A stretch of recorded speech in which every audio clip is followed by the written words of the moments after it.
Hotel and welcome.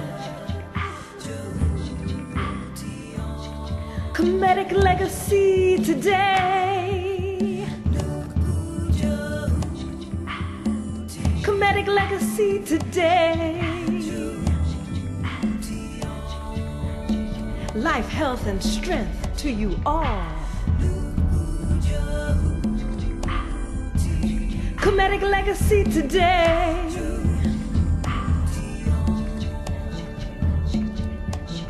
Hotep.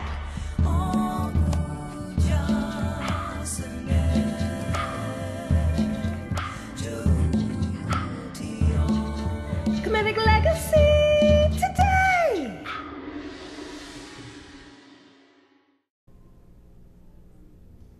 Hetepu. Welcome to Comedic Legacy Today, your weekly journal of ancient African history and spirituality. My name is Jabari Osaze, also known as Heru Jedin Ma'at Atenra. And my name is Anika Daniels Osaze, also known as Unfraka Ma'at. And I'd like to thank our studio audience for being here and also our viewers for being here. And thank you all for your support. This is actually the first episode that we're airing for our second season. So thank you to everyone who tuned in and sent back their feedback to us on Facebook and on our website. Also, I'd like to say welcome to our viewers in Atlanta who now have us on air. And we hope to have other cities follow Atlanta quite shortly. We're moving quite quickly. We're happy that we've made it through season 1 and that we're now entering into this next season where we have a lot of incredible things planned for you. Especially with Dr. Runoko Rashidi being the first headliner of our new season. He will do a 2-part episode focusing on the African presence in ancient Americas. And we're very proud to have him here. He is a dynamic historian who has traveled to currently 96 countries, and I don't know anyone who's made that kind of feat. His goal is to find the African presence throughout the world and to share our stories with them and to hear their stories and to find out how we've moved around the world through many different routes. Dr. Rashidi, who we have standing by on the phones, is one of our most important contemporary scholars. And so I'm really pleased to be able to begin this wonderful new season with him. The lecture, which was filmed in Harlem, is just incredible. And so we're really happy that we're able to bring it to you. Brother Runoko, do we have you on the line? Yes, you do. Wonderful, wonderful. We want to say thank you for being on the show today. Well, the pleasure is mine. And it's great to be able to speak to you, especially since often we don't see you as frequently during the year. So to see you on the weekend and then see you again when we're speak to you again while we're taping the show is great. Yeah. Yeah, you must want something. We certainly do. For those of us that, for those of you who may not be familiar with the wonderful work of Dr. Rashidi, we were talking about the fact that you've made it your mission to discover the presence of African people around the entire world. Well, yeah, that's true. Let me nuance that a little bit by saying that I learned a long time ago that African people, in some numbers, left Africa before enslavement. Mm-hmm. And I wanted to find out what happened to those African people. And that has been the journey and a mission of a lifetime. And it's something that I don't think I will ever complete, but it's given me tremendous happiness, tremendous satisfaction, and the sense that I'm contributing not only to African people, but in my own way, helping to make the world a better place. Now, we had mentioned that you have gone so far to 96 countries. Is that correct? 96. In fact, I just bought a ticket today for Poland. Wow. Wow. Next month, so that'll be 97, and I hope to hit 100 in the not-too-distant future. Wonderful. Incredible. Well, let me ask you, what experience in your life led you to actually go on this quest to find the African presence around the world? I think there were 3 or 4 turning points. First, reading Malcolm X and then Marcus Garvey, and then the great historian Chancellor Williams. I mentioned finding out that our history didn't begin with slavery. Mm-hmm. being young and idealistic and wanting to find a way to make a contribution to humanity, and one thing led to another. Okay.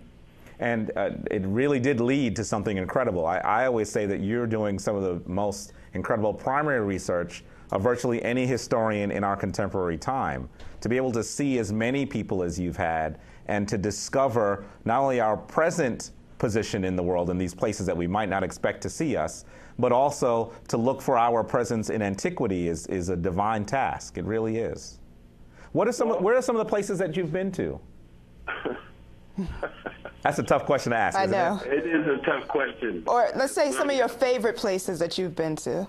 In Asia, Cambodia, Vietnam, certainly India was life-changing. In the South Pacific, Fiji and Papua New Guinea. Egypt stands out. Uganda, Ghana. So many places, because the African has had an imprint of one kind or another virtually everywhere. You can take a map and blindfold yourself and throw a dart, and wherever it lands on any landmass, African people either there now or who have been at some point in time. Now, what kind of reactions or responses have you received from people who have never seen Africans from America before? A sense of amazement. You know, I've been to places, particularly in Asia, where my presence literally stopped traffic, literally. Wow. In India, Myanmar. I've been places where I don't think they've ever seen an African American before. So sometimes, most of the time, I'm met with curiosity. Sometimes I'm welcomed, and there are other times I have felt a sense of hostility or animosity.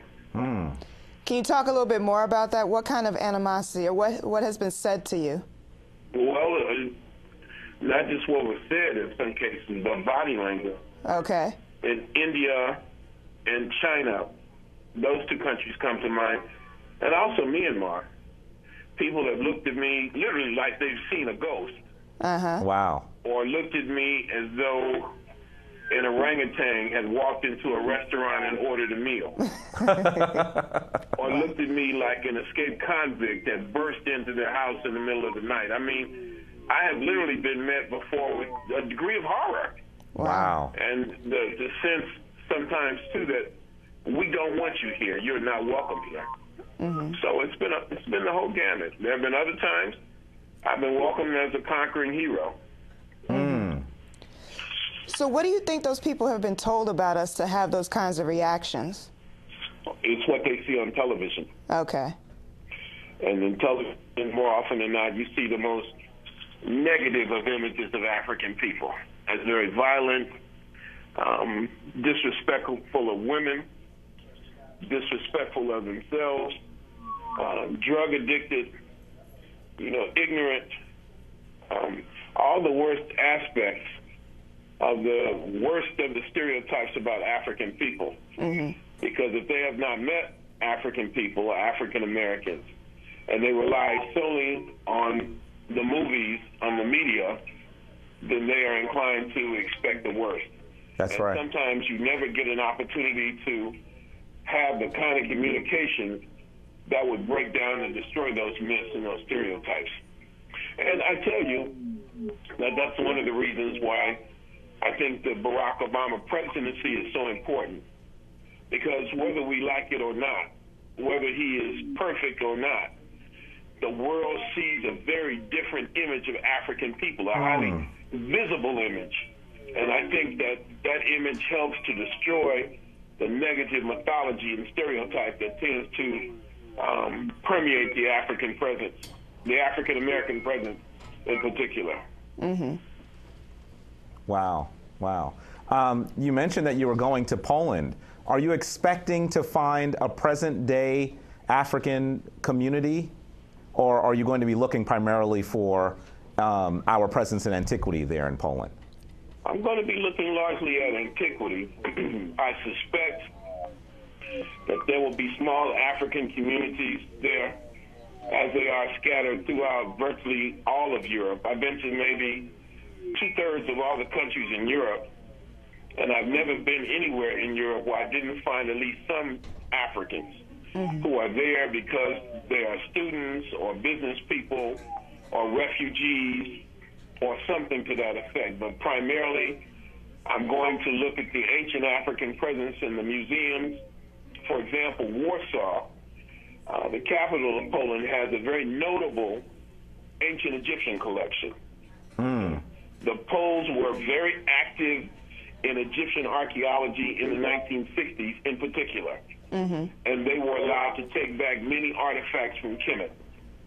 Also, I want to visit the Black Madonna at the Jasnagora Monastery near Krakow. Wow. That's actually a picture I use on my tour. I'm familiar with that one.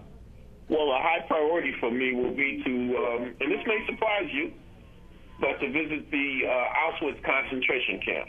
Right. I think as a historian, an African historian at that, I think it's very important for me to have that experience. It's not an African experience. That's right. I think it's important for me to at least see it and have that experience, if for no other reason than to be able to contrast that with the dungeons in Ghana and other places where our people have suffered tremendously. Amazing. Amazing. One of the things that I know that you've done, the thing that's amazing about you is not simply that you're doing this research, but you've also taken groups, primarily, I guess, African Americans, to go along on these journeys with you. Are there some places that you're planning to go with groups this year? Well, you know, I have 6 tours planned. There's African Paris and Black Morocco in May. Wow. Then Mexico at the end of May. Of course, Africa in July.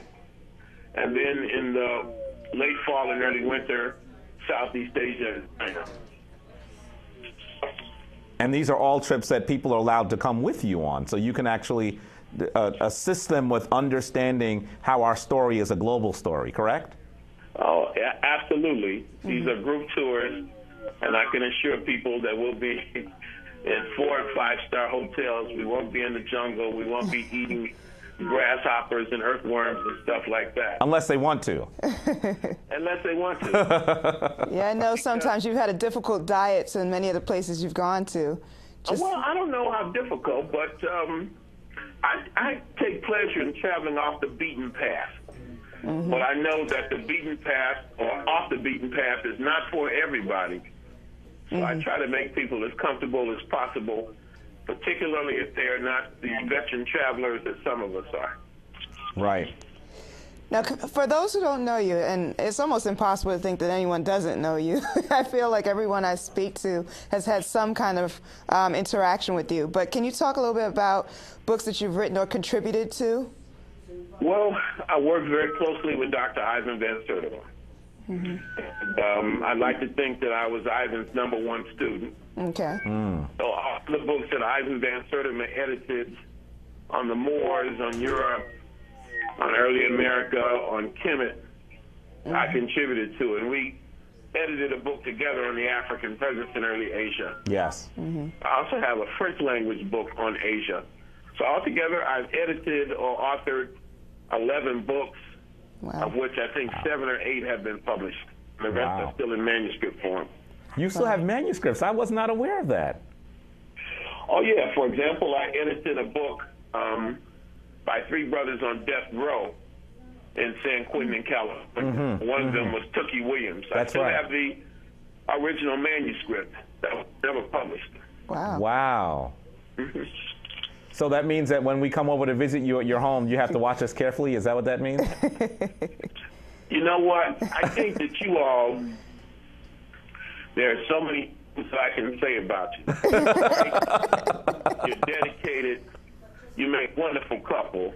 I can't really say enough good things about you. Oh, thank you. We so much. You are appreciate the sort of people, the sort of sisters and brothers that I could easily see myself establishing a relationship that would last for a lifetime, and that anything that I would have would be bequeathed to you, because I know it would be in the right hands, and that you would do what the ancestors have ordained you to do. Wow, that's an honor. That's a really high honor. And Brother Runoko, the feeling is likewise. Definitely. It's just the truth. We see ourselves as sitting at your feet, and the longer and more often we're able to actually sit at your feet physically is helpful. Stop. Leave it. Now, you mentioned many books and manuscripts. I know you have several DVDs. I can't even count how many you have at this point. Well, we're independent researchers, and we have to find creative ways to finance the travel. Now, what if I was able to go to Vietnam or to go to Cambodia and stay in an African community for a year and listen to the people tell their story and have me interpret that story from an African perspective? It's something that's never been done before. That's right. And we need financing to do that. We cannot expect, the powers that be who have a vested interest in suppressing this information to finance that information. And so we have to do it ourselves. And I do have a lot of educational materials, including a series of DVDs and CDs as well. Wow. Can you let everyone know what's the best way to get in touch with you so that they can take advantage of not only being part of your tours, but also getting access to all the research that you've done? Because certainly getting access to it assists you to do more research. So how do people get in contact with you?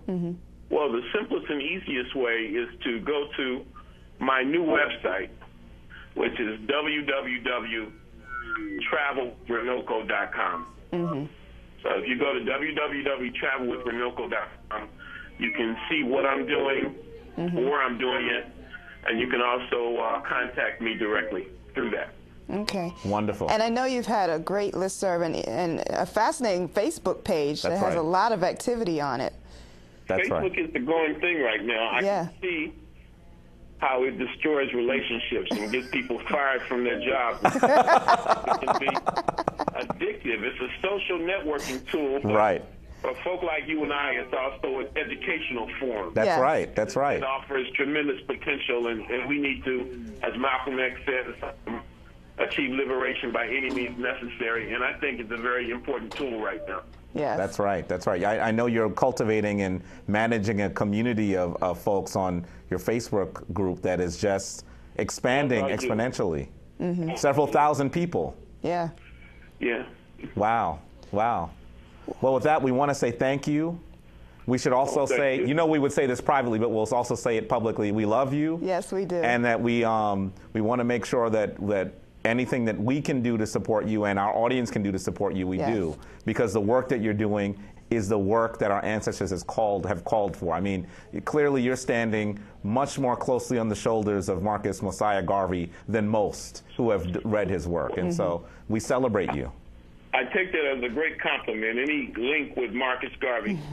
I apologize that I have not been able to actually do a studio interview with you.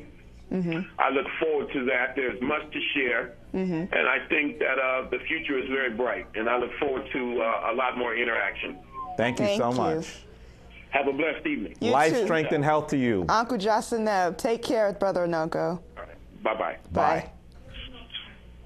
And with that, we're going to go into our two-part lecture that Dr. Runoko was so gracious to allow us to have on air. It's not often that you're able to see this amazing scholar without seeing him in person or actually getting some of his products. So he allowed us to film his lecture. And so you're going to see an amazing lecture on the presence of Africans in the Americas. Most of these Africans came into the Americas prior to enslavement. And so with that, we say enjoy.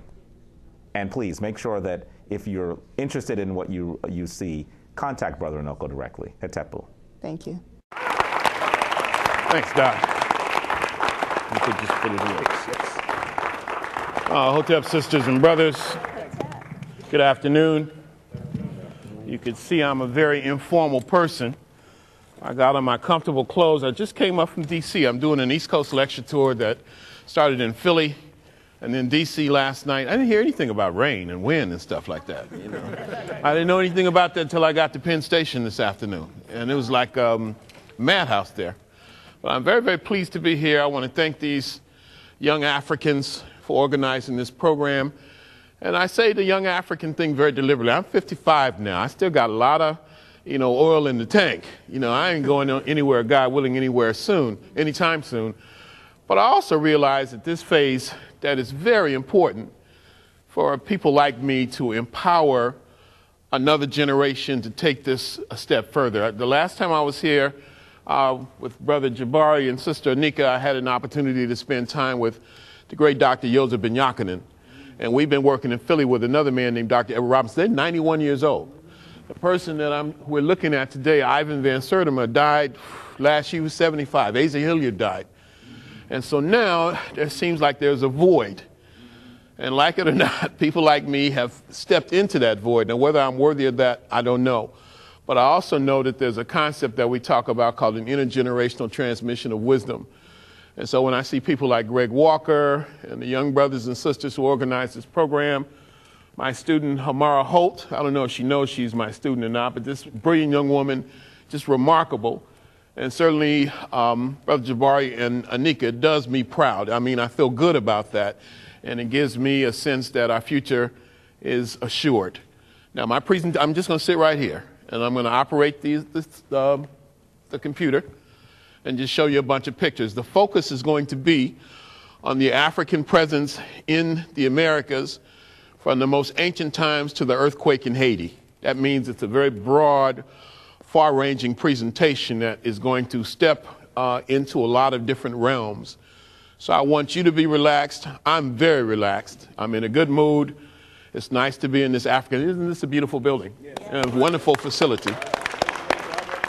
So I'm very pleased. I got a bunch of DVDs and books and things up there. So we're just going to kick it around as though we're in your living room, as though we're in Jabari and Anika's house. And I understand they have a very nice house. And just sitting around showing some pictures. And then here we are. Let's have our geography lesson. We have about 3 of them. This is where everything started. You can see the so-called Great Lakes region. This is the Nile. This is Egypt, the United Arab Republic, and Sudan. This is the Horn of Africa. This is where the first migrations out of Africa began, right over here. And they went from this area over, and then other migrations eventually went here into Asia. And then migrations later went through this part of Africa, Morocco, into Spain. Okay, so this is the motherland. And I've lectured in 52 countries now. When I do presentations, I usually start by asking people, in fact, I just got 2 invitations, interestingly enough, over a period of 2 or 3 weeks, to do different lectures at big conferences in Nigeria. This is the 50th anniversary of Nigerian independence. So I've been asked to do one big presentation in August and another one in September.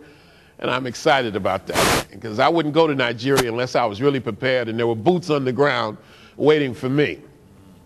At any rate, what was I talking about before I told that interesting little story about where I was going to go?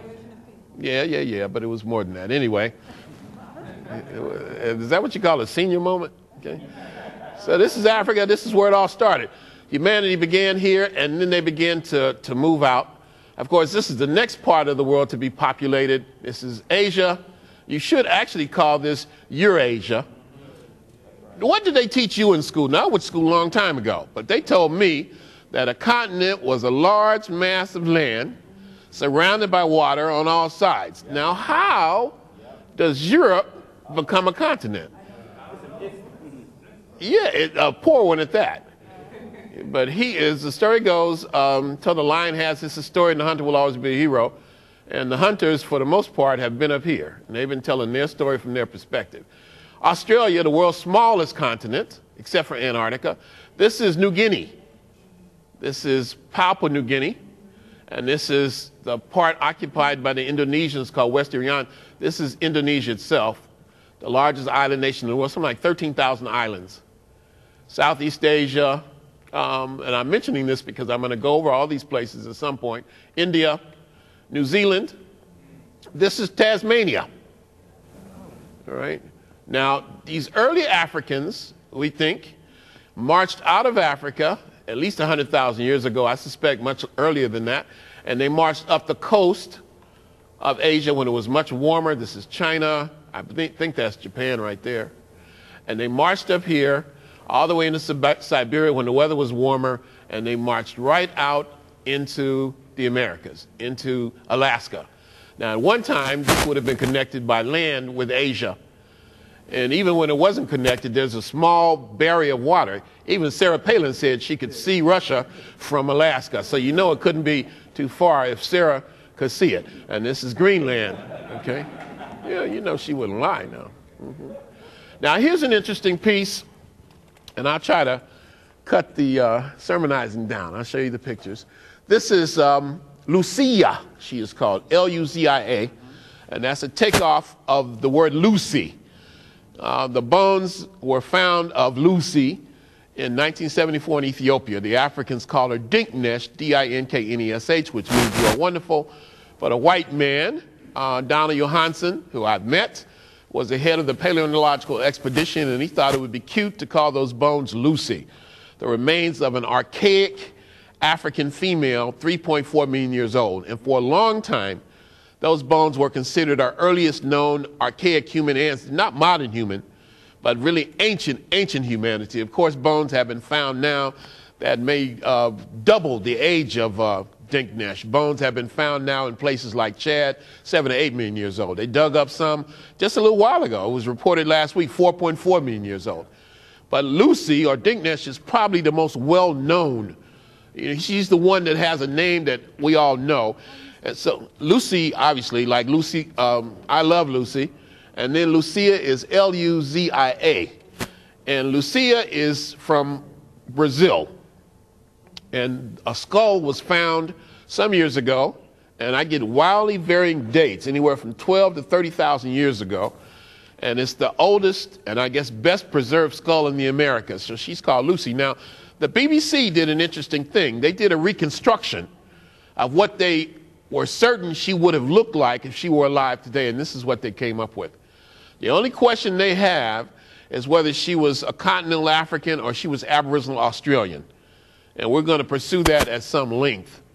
But they definitely said she was black. But why don't we teach these things in the schools? Why is it that our people don't know these things? My philosophy of history is what you do for yourself depends on what you think of yourself. And what you think of yourself depends on what you know of yourself. And what you know of yourself depends on what you have been told. So if you are told 24/7 that you never did anything, if you are programmed to be anti-African, you'll act that out. And I think that's why those things are not told in the school books, because we don't demand it, or the schoolrooms. But more than that, I think there's a fear of educated African people, of people who know themselves and know their history cannot be stopped. Okay? And I don't think you can put enough emphasis on that. Now, this is in the Natural History Museum in Rio de Janeiro. And my last trip to Brazil, I tried very hard to see this skull, but I got no cooperation from the curators at that museum. They were actually hostile towards me. So we have this reconstruction. I think people resent Africans trying to do independent research. Okay. Now this is another one. This one is actually from Europe. And this is one of the people involved in this project on the origins of modern humanity and the movement of humanity out of Africa around the world as Aboriginal people. This one is from Europe. And this is what they say the first European looked like. So humanity comes out of Africa. And those ancient people of African descent marched out of Africa into Asia, into Europe, into Australia, and some of them filtered into the Americas. So I wanted to be clear that there's no doubt, based on DNA evidence, mitochondrial DNA in particular, genetic studies, based on paleontological research, based on physical anthropology, and we can supplement it with myths and fairy tales and legends, that the first humanity to people the Western Hemisphere, the Americas, were black people of African origin. Now, up until that skull was identified, we had to create a different kind of scenario. And the most effective of that scenario, the most effective aspect of it, was presented in 1947 in a book called Men Out of Asia by a white man named Harold Sterling Gladwin. 1947, which is also the year W.B. Du Bois published his book, The World in Africa. So it was a big year for publishing. Gladwin was kind of an independent researcher. He was an archaeologist who had made a ton of money on the New York Stock Exchange before it crashed. And he developed, after he retired, he was only about 40 when he retired, an interest in archaeology. And he became a phenomenal field researcher in the American Southwest. And he wrote this book, and because he had so much money, he didn't have to really cater to what the publishers wanted him to write. He could write what he wanted to.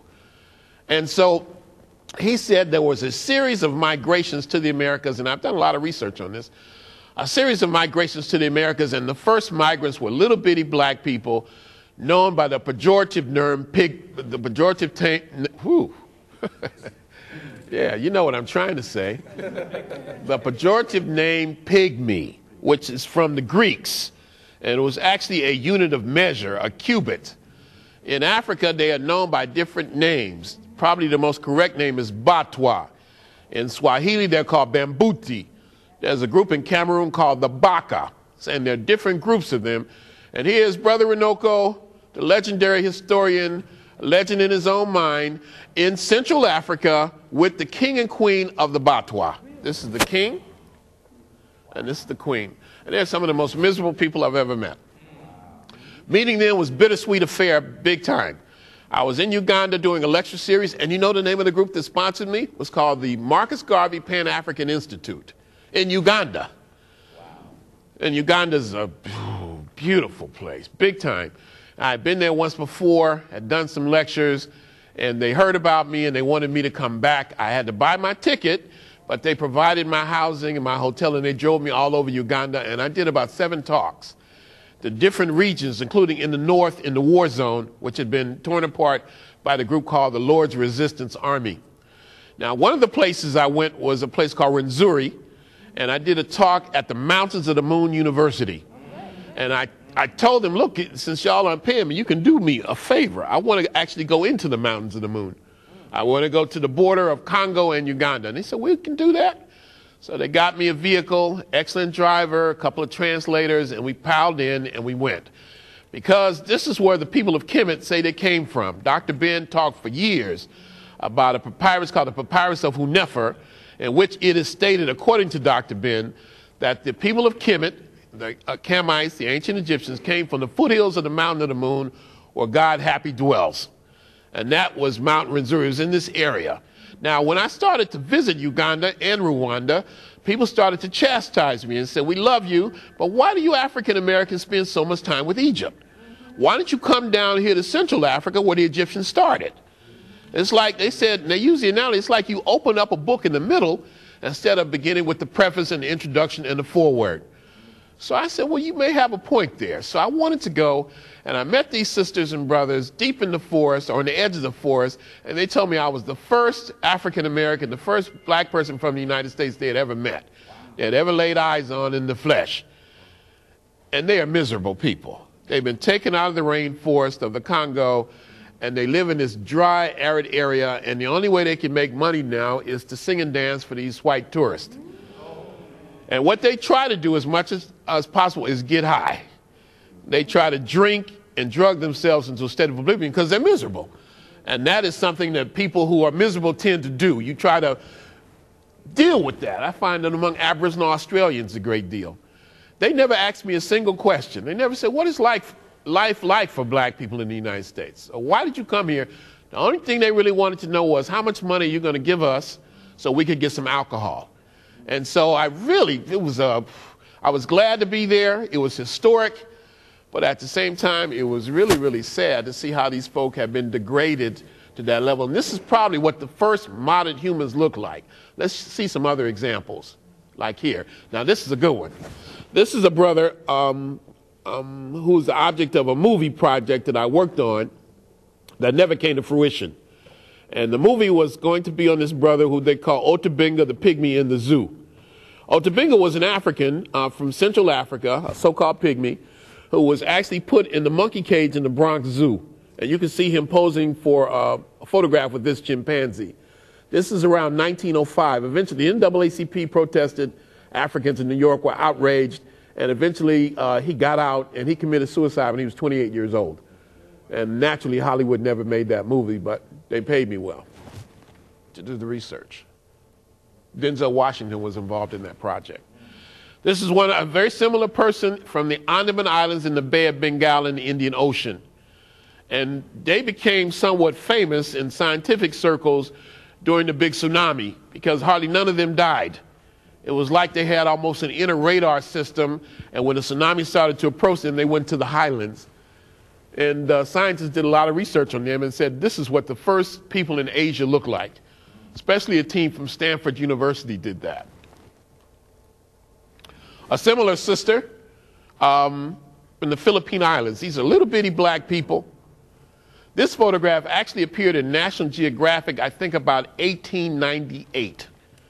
And I think she stood about 4 feet 7 inches tall. Now, Sister Hamara, who I was bragging about earlier, actually went to we were supposed to go together. And at the last minute I didn't go. You would think she would have said, well, Renoko, I've never been there before. I'm a woman. I don't want to go by myself. She went and said, I'll tell you how it turns out. And went and spent time with I'm so proud of her. And spent time with these folks and took pictures with them and talked to them about Africa. And according to what she told me, they don't know anything about Africa. And that's typical of a lot of our people, okay? They've been away from home for a long time, like these folk. Here I am in southwest India in the rainforest. These same people, it's little bitty black people who at one time dominated the earth. There's no doubt in my mind that this is what the earliest humanity looked like. And they got isolated in rainforests and islands and deserts and what have you. Now, it's not often I get to really look down on the top of an adult's head. And it doesn't feel bad. I kind of felt empowered there for a minute. And I am in the southern part of India, and I had been warned that I was in danger before I went. So I had these talismans. There's an image, a little ankh, not an ankh, but a pendant of Osiris. And I had these red, black, and green beads and an ankh there, and I had a little statue of the Buddha that had been dipped in the Ganges River in my pocket because I was told before I went to India on this trip that I was in grave danger and had to be very careful. I told a friend of mine that. He said, Renoko, damn that, what you need is a knife. Well, I wasn't going over there with no metal like that. But I went there, and I was driven into the jungle, into the rainforest, and I met these folk. And they looked at me like, what is going on here? Again, never seen anybody like me before. I said, how often do you, I had 3 translators. I said, how often do you all have visitors? They said, visitors? Nobody ever comes here. And if they do, we chase them away with our machetes. And I said, brother, I come in peace. And I grabbed on to that statue of the Buddha in my pocket when I said it. I said, I come in peace. And they took a liking to me. And I spent a day with them. It was quite a phenomenal experience I'll never forget. And at the end of the day, they said, we want you to stay for a week. I said, man, I got to go. But I'll try to come back. And these are the first people on the planet. And these, no doubt in my mind, are typical of the people who came to the Americas 40,000 years before Columbus was a twinkle in anybody's eye. And then this represents, according to Gladwin and according to me, the second wave. And this wave would have been very similar to Aboriginal Australians.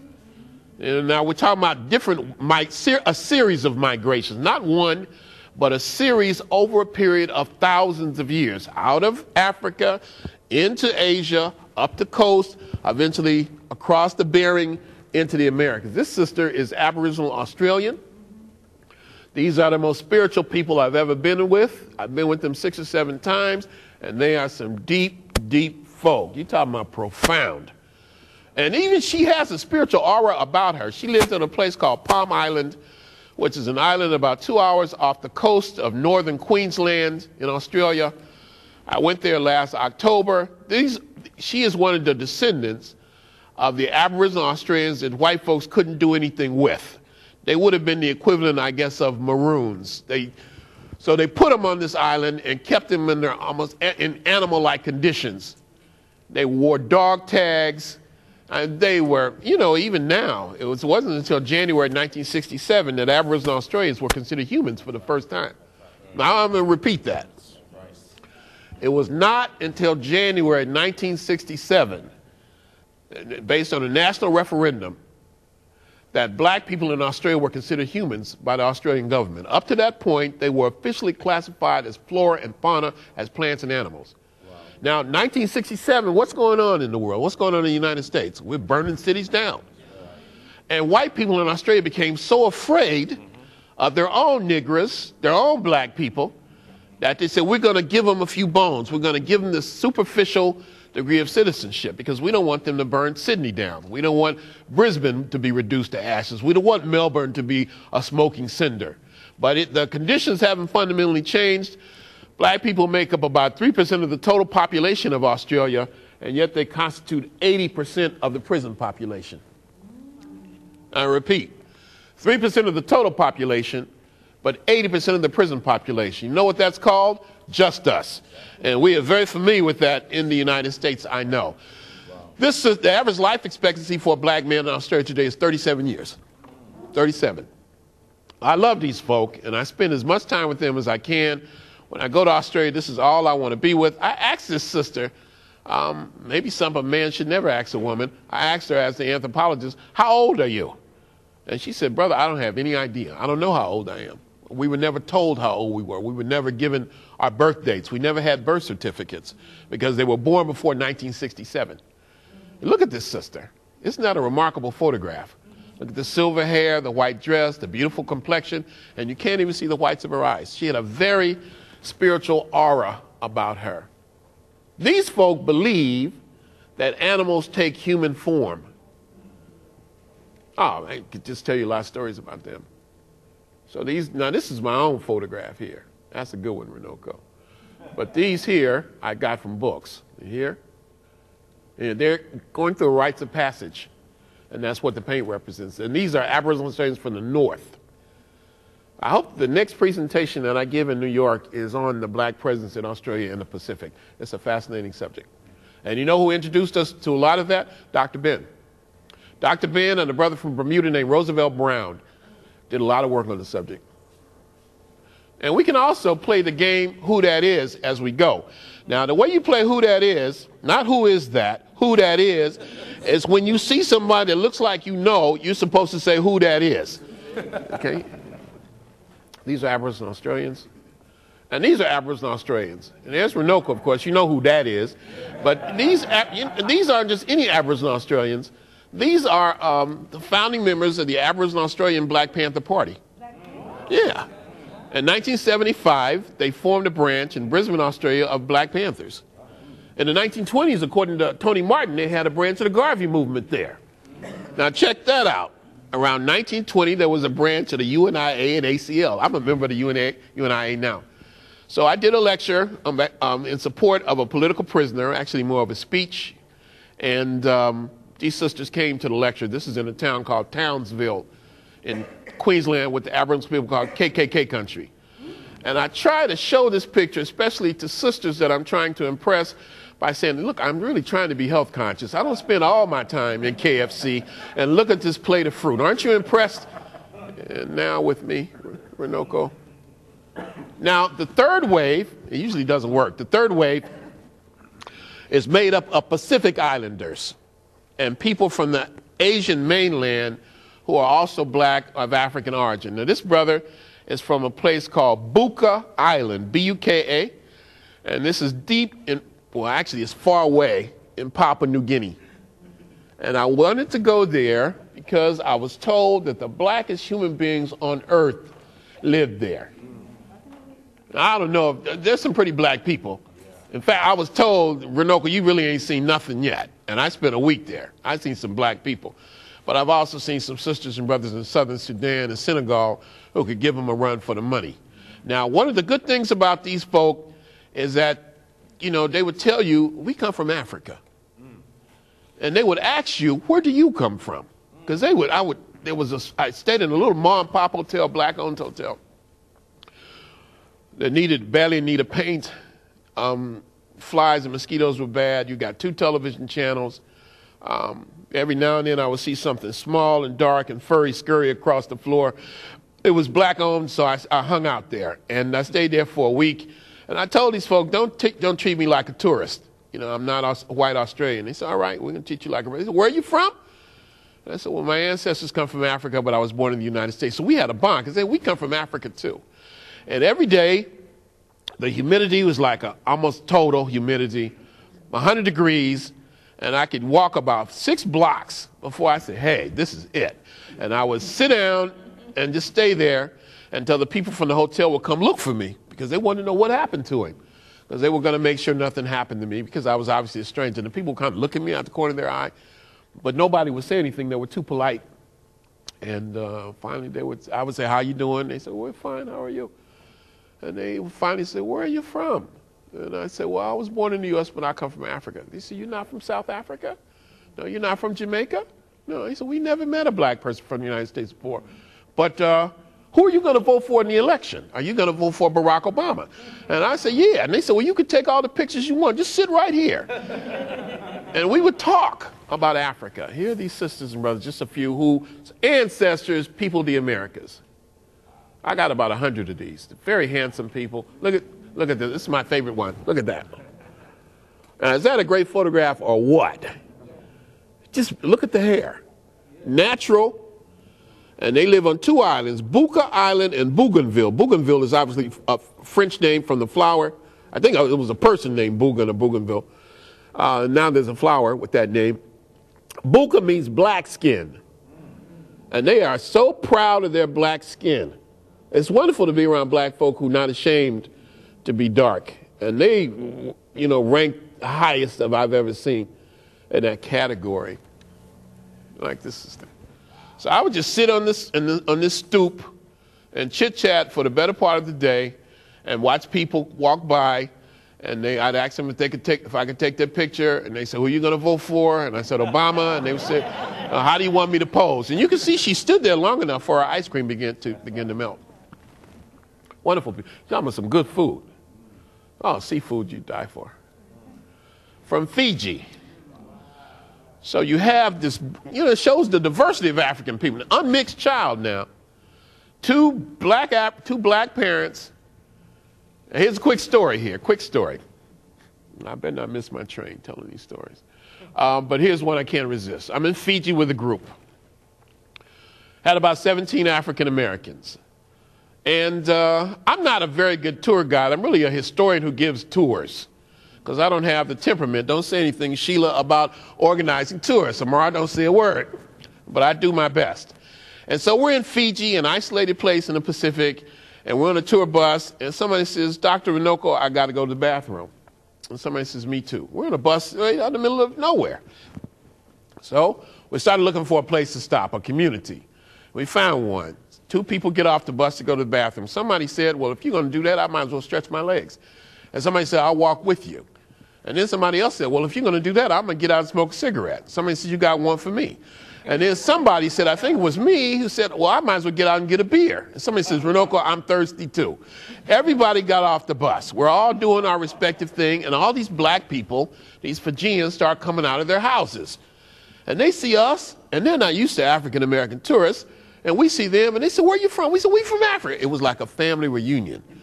Because the Fijians believe strongly we are from Africa. We tell you what part of Africa we came from, when we came, blah, blah, blah. So we're having a good old time. All at once, this little child comes out of his house. Everybody stop what they were doing. You so cute. What's your name?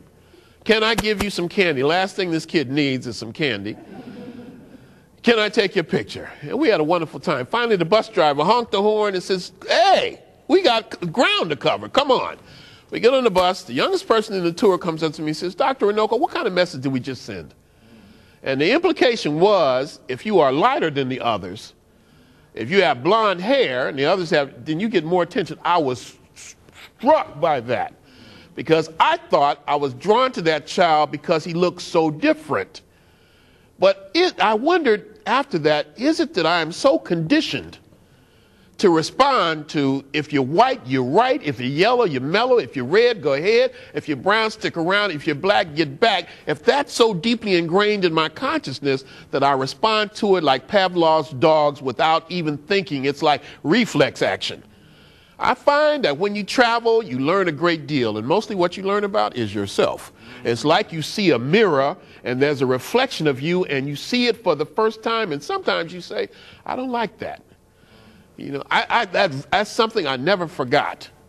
But anyway, first Americans. And then you have people like this. This is a statue of Kamehameha I, from Hawaii. And then this is a tradition that Hawaiians came to the Americas too. They sailed across the Pacific.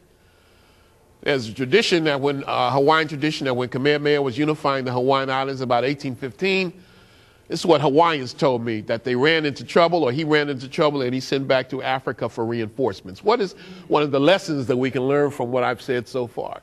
That the history of Africa and African people, for the most part, has not been written.